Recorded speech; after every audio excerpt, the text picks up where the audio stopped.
Senator, great to see you. Thank you so much for being here. And, you know, markets have been trading at record highs on this expectation that we are going to see economic growth, partly due to what you and your colleagues have done in terms of passing the big, beautiful bill. But now you'll have to work with Democrats going into September and the end of the month to fund this government. What are you expecting?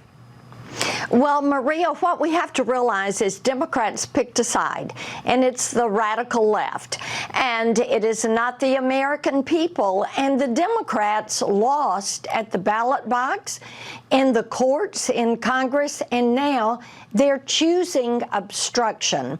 So it is going to be up to Republicans to push through and get us off the Biden budget and onto a Trump budget and Trump numbers. And we'll be able to do that. We are advancing the first bill. We have we're able to move forward following that. We've got agriculture, we've got ledge branch, we've got other bills that are ready to go.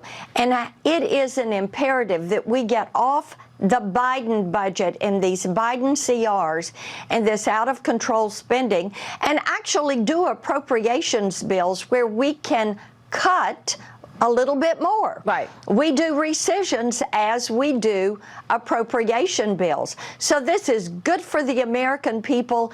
It is great for President Trump and his agenda, and it's really good for the Republican-controlled Congress. So do you have any expectation in terms of what you'll see when you try to work with Democrats? Because I understand what you're saying, you know, you can do this as Republicans, but you can't do that with the appropriations process. You'll need 60 votes. You'll need to work with the Democrats. Do you have any expectation that they'll be there to pass these appropriations bills, or do you expect Chuck Schumer wants a government shutdown come September? Oh, Chuck Schumer would love to have a Schumer shutdown. He would take great joy and pride in that. However, I think as you talk with the Democrats, they will tell you that they're hearing from people who are not the radical left and want to see things done. They want to see law and order. They want to see protests stop. They want to see an appropriate funding of government. And you know what? There are a lot of Democrats I talk to, Maria, that want to see us get the deficit and the debt under control. And they know that in order to do that, you have to have regular order and you have to go through that appropriations process. Okay, well, so then they're on the hook if they don't work with you and your colleagues. Senator, you and North Carolina Congressman Mark Harris introducing legislation to repeal the congressional charter of the nation's largest teachers union, the NEA. Tell us about that. Yes, indeed. The NEA has a federal charter as a union, and so it is appropriate that we say to the NEA, if you want to go off on your own, you go right ahead, but we're going to pull that federal charter. And Maria, I think it's appropriate also to limit the ability of the NEA, which is the only federally chartered union, and also these federal employee unions, take away their ability to use taxpayer money to lobby Congress, which is what they do. And we need to make certain that they are not spending taxpayer money on that. People in Tennessee do not want to see their tax dollars used for a union to come and lobby Congress. Meanwhile, the Department of Homeland Security has been highlighting some of the worst offenders of those people crossing into America illegally. They've arrested many, cracking down on illegal immigration, but 70% of the ICE arrests are illegal aliens convicted of or charged with crimes. Senator, you introduced a bill requiring states to pay back the federal government if military resources were used in response to civil disturbances. That follows the deployment of the National Guard to California, the anti-ICE riots in Los Angeles, costing the Department of Defense upwards of $130 million. What do you want to say here? And because of that expense, think about that. For LA, it was $130 million. As we started to look at this issue, we realized there was no provision that mandated these states pay back the Department of Defense.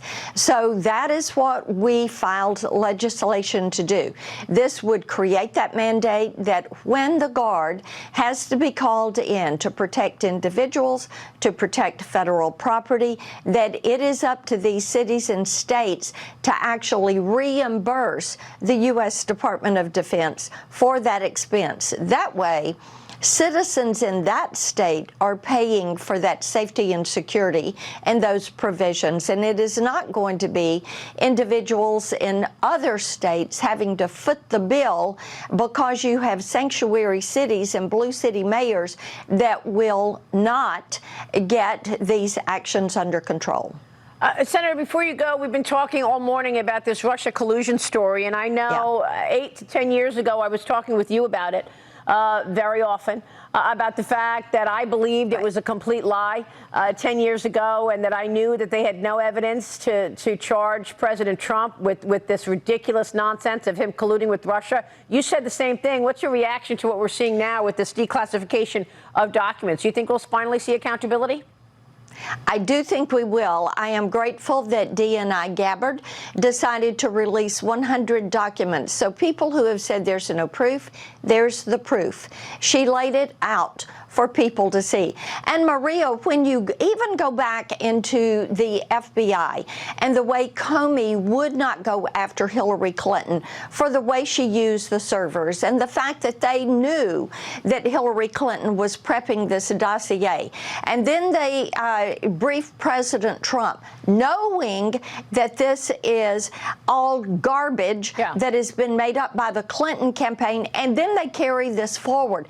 I look forward to the DOJ and FBI investigations. I look forward to individuals who did this being held responsible and prosecuted to the full extent of the law. All right, we will leave it there. Senator, great to see you this morning. Thank you.